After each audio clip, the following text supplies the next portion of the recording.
Break के बाद आप सभी का एक बार फिर से बहुत बहुत स्वागत है। मैं हूं आपके साथ वैष्णो सोनी। बुलेटिन की शुरुआत करते हैं तो ये बड़ी अपडेट सामने आ रही है सीएम सम्राट चौधरी को लेकर, जिन्होंने एनडीए के सभी सहयोगी दलों को इस बैठक के लिए आमंत्रित कर दिया है। दरअसल इसमें जनता दल यूनाइटेड, लोक जनशक्ति पार्टी यानी कि जो रामविलास की लोक जनशक्ति एलजेपी पार्टी है, हम राष्ट्रीय लोकमंच के नेता इस बैठक में शामिल होंगे। ये बड़ी अपडेट। बिहार सरकार के मंत्री और एनडीए के वरिष्ठ नेता भी इस बैठक में मौजूद रहेंगे। कयास लगाए जा रहे हैं कि पूर्व मुख्यमंत्री नीतीश कुमार भी इस बैठक में शामिल हो सकते हैं। और खास बात यह है कि पहली बार मुख्यमंत्री सम्राट चौधरी एनडीए के सभी सहयोगी दलों के जिला स्तर के संगठनात्मक नेताओं के साथ सीधे तौर पर संवाद करेंगी। सूत्रों के मुताबिक बैठक में सरकार की जन कल्याणकारी योजनाओं को ज्यादा प्रभावी तरीके से जनता तक पहुंचाने पर जोर दिया जाएगा और साथ ही साथ बांकीपुर विधानसभा उपचुनाव की रणनीति, चुनावी तैयारियों और सहयोगी दलों के बीच बेहतर तालमेल पर भी चर्चा हो सकती है। इस बैठक के जरिए एनडीए अपनी एकजुटता का संदेश देने की कोशिश करेगी। तो ये बड़ी अपडेट फिलहाल सामने आ रही है। सम्राट चौधरी की तरफ से जो बैठक की जा रही है उसको लेकर थोड़ी ही देर में सीएम आवास पर यह बैठक होने वाली है। ऐसे में पूर्व मुख्यमंत्री नीतीश कुमार भी इस बैठक में शामिल होंगे। इस तरह की जानकारी इस बैठक को लेकर फिलहाल सामने आ रही है।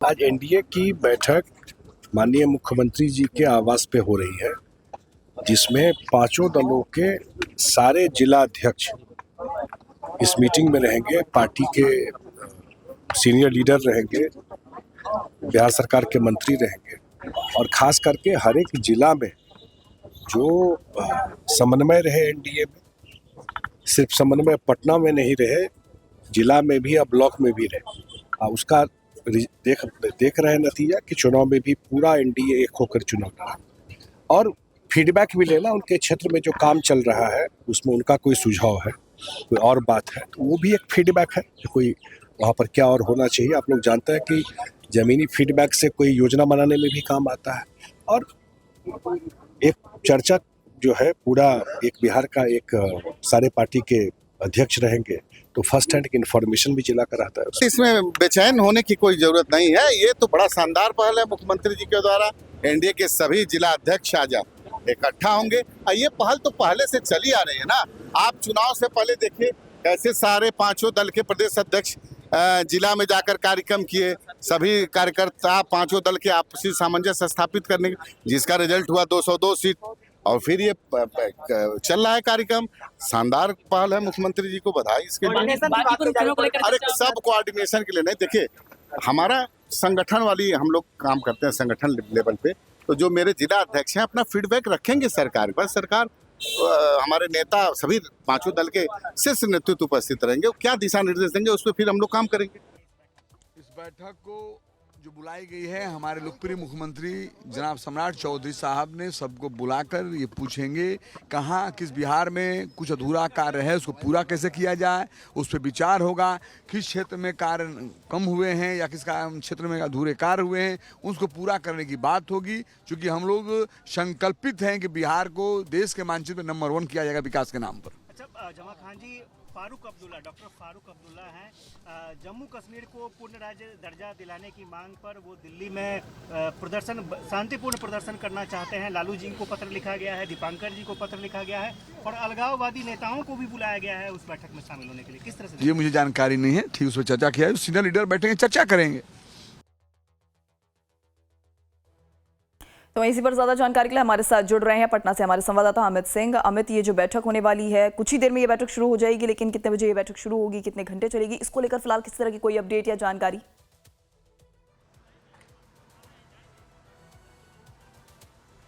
देखिए बैठक 12:30 बजे यानी कि समय हो गया है बैठक शुरू होने का, लेकिन अभी भी लोग यहाँ पे पहुँच रहे हैं। देखिए मेरे ठीक पीछे ये जो गाड़ी जा रही है इसमें जो भी मंत्री हैं सरकार के वो लोग एक एक करके पहुँच रहे हैं और तमाम जो शीर्ष नेता हैं एनडीए के घटक दल के वो भी नेता यहाँ पे पहुँच रहे हैं। तो सबसे बड़ी बात है कि जो 100 दिन पूरे ये सरकार सम्राट चौधरी की सरकार ने पूरी की है, तो फीडबैक लिया जा रहा है और इस बैठक की शुरुआत बस होने वाली है, कुछ मिनटों के अंदर शुरू होगी। इंतजार किया जा रहा है पूर्व मुख्यमंत्री नीतीश कुमार का, यानी कि नीतीश कुमार जब यहाँ पहुँचेंगे तो फिर ऑफिशियली ये बैठक शुरू हो जाएगी। लेकिन तमाम पार्टियों के नेता जो शीर्ष नेता है वो भी पहुँच रहे हैं और जो यहाँ पे जो तमाम जो मंत्री हैं, मंत्रिमंडल के जो साथी हैं सम्राट चौधरी के, वो यहाँ पहुँच गए हैं। तो हम अब इस वक्त हमारी मौजूदगी जो है वो मुख्यमंत्री आवास की है, लोक सेवक आवास की, और यहीं पर ये बैठक सम्राट चौधरी की अध्यक्षता में होगी। और महत्वपूर्ण बात यह है कि पहली बार ये जब से बीजेपी के हाथों में स्टीयरिंग है सरकार की, तो ये पहली बैठक सम्राट चौधरी के नेतृत्व में हो रही है। और ये फीडबैक, न सिर्फ फीडबैक लेने की कोशिश जिलाध्यक्षों को बुलाकर, बल्कि समन्वय स्थापित करने की कोशिश, यानी कि पिछले 100 दिनों में सरकार की जो उपलब्धियां हैं या फिर जहाँ पे कमियां हैं, उन सब का फीडबैक लिया जाएगा। और तमाम जो पार्टियां हैं, पांचों घटक दल के जो एनडीए में शामिल हैं, उनका एक तरीके से जिलाध्यक्षों को, देखिए केवल बड़े नेताओं को नहीं बुलाया गया, बल्कि तमाम पार्टियों के जो एनडीए के घटक दल हैं उनके जिलाध्यक्षों को बुलाया गया है, ताकि आपस में सामंजस्य बिठाया जाए, ताकि इसका फायदा जो है आगामी जो चुनाव हो, संगठन को मजबूत करने में फायदा हो सके। तो जाहिर सी बात है, इसके अलावा स्ट्रेटजी बांकीपुर उपचुनाव के लिए भी है कि भाई जो लोग यहाँ पहुँचे हैं, इसमें जिलाध्यक्षों के, पटना के जिलाध्यक्ष भी है, तो जाहिर सी बात है कि बांकीपुर में किस तरीके से स्ट्रेटजी के साथ बीजेपी अच्छे नंबरों से निकल जाए। तो इसलिए भी ये कोशिश है कि जिस तरीके से पूरे बिहार भर में संगठन जो है उसको एनडीए को एक तरीके से आपस में समन्वय बना रहे, इसलिए बैठक काफ़ी महत्वपूर्ण है। और नीतीश कुमार के साथ में बैठक होगी, तो ये भी देखा जाएगा कि किस तरीके से सीनियर और जो नए लोग हैं उनको एक साथ बिठाकर उस पर ज़्यादा विचार विमर्श किया जाए कि एनडीए कैसे आगे मजबूती से बिहार में काम करे।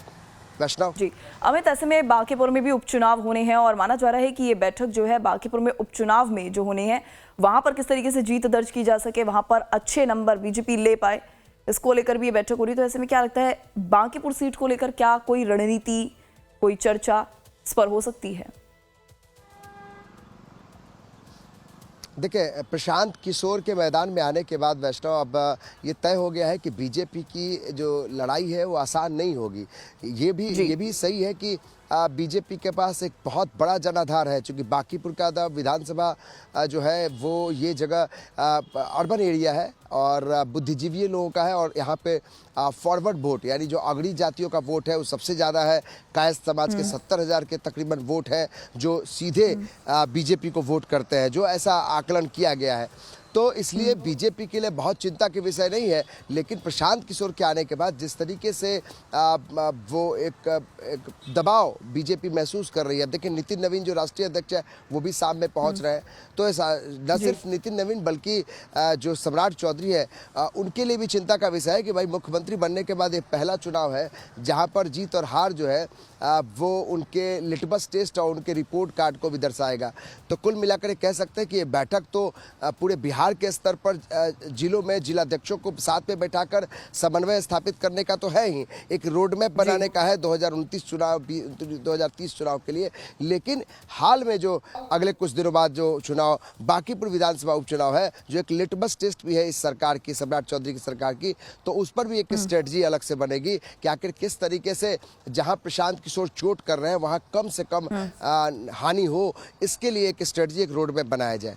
जी अमित, यहाँ पर एक चीज ये भी देखी गई है कि जब से नीतीश कुमार राज्यसभा गए हैं उसके बाद से ये भी देखा जा रहा है कि बिहार में उनकी जो सक्रियता है, हालांकि पहले भी थी लेकिन सक्रियता और ज्यादा बढ़ गई है। ऐसे में इस बैठक में भी उन्हें बुलाया गया, तो क्या लगता है जीत के मंत्र को लेकर नीतीश की तरफ से कुछ कहा जा सकता है या नीतीश से बातचीत हो सकती है, उनके सुझाव लिए जा सकते हैं? बिल्कुल, और वैष्णव इस बात को भी स्वीकार करना ही पड़ेगा किसी भी हालत में, चाहे बीजेपी हो या तमाम एनडीए के नेता हो, कि भाई नीतीश कुमार के आपको उनको माइनस करके या उनको नज़रअंदाज करके आप सरकार नहीं चला सकते। भाई नीतीश कुमार के चेहरे पर ही ये सरकार चल रही है और नीतीश कुमार के चेहरे पर ही वोट मिला, नीतीश कुमार के चेहरे पर ही लोगों ने इनको चुना है, एनडीए को चुना। तो जाहिर सी बात है कि नीतीश कुमार की मौजूदगी और नीतीश कुमार का जो मंत्र है वो भी काफ़ी महत्वपूर्ण है। और सम्राट चौधरी भी भली बात ही जानते हैं, आप देखिए हर हफ्ते में नीतीश कुमार से मिलने वो खुद चले जाते हैं। तो हालांकि ये जो बैठक है ये पहली ऐसी बैठक है जहां इस आवास में नीतीश कुमार के इतर दूसरे मुख्यमंत्री यानी सम्राट चौधरी इस सीएम आवास में है और यहाँ उनकी अध्यक्षता में बैठक हो रही है और नीतीश कुमार बतौर जो है सीनियर लीडर उन्हें गाइड करेंगे, बाकी लोगों को गाइड करेंगे। तो ये पहला मौका है जब एनडीए की कोई बैठक हो रही है, वो सम्राट चौधरी के नेतृत्व में हो रही है और नीतीश कुमार जो है एक अभिभावक के तौर पर उनके साथ रहेंगे। चूँकि जेडीयू के राष्ट्रीय अध्यक्ष भी है, तो जाहिर सी बात है कि नीतीश कुमार को हम फिर से वही बात कह रहे हैं कि नीतीश कुमार को आप नज़रअंदाज करके एनडीए कुछ नहीं कर पाएगी, क्योंकि नीतीश कुमार का एक बड़ा जनाधार है। सोशल इंजीनियरिंग जो है, भले ही वो अस्वस्थ महसूस कर रहे हैं या फिर जिस तरह की खबरें आती रहीं, बावजूद इसके नीतीश कुमार की जो सक्रियता है, जो पिछले कुछ दिनों में दिख रही है, वो बताती है कि जनता के बीच में जो उनका वोट बैंक है, जो उनका जनाधार है, उसमें एक मैसेज आ रहा है कि नीतीश कुमार अभी भी सक्रिय है। तो इसका फायदा एनडीए उठाना चाहेगी। ठीक है, तमाम जानकारी आपने साझा की अमित, इसके लिए आपका बहुत बहुत शुक्रिया। अब दर्शकों को जरा ये भी बता देते हैं, क्योंकि अशोक चौधरी जो कि बिहार सरकार में कैबिनेट मिनिस्टर हैं, उन्होंने भी इस बैठक को लेकर अपनी कुछ प्रतिक्रिया दी है। क्या कुछ कहा है उन्होंने, जरा वो भी एक बार सुनिए। आज बैठक एनडीए की बुलाई गई है। हाँ ठीक है, तो ये तो अच्छी बात है ना। बीच बीच में अपने कार्यकर्ताओं के बीच में क्या समस्या है, क्या है, पूरे कैबिनेट को भी बुलाए हैं और राय मशवरा जानेंगे। कोऑर्डिनेशन की बात कही जा रही है कि जिला अध्यक्ष को बुलाया गया है, सभी जिला अध्यक्ष को कोऑर्डिनेशन की बात। ठीक है, तो कोऑर्डिनेशन तो चुनाव में हुआ ही था, तभी तो इतना बृहत मैंडेट आया है ना, और फिर आगे भी चुनाव होगा।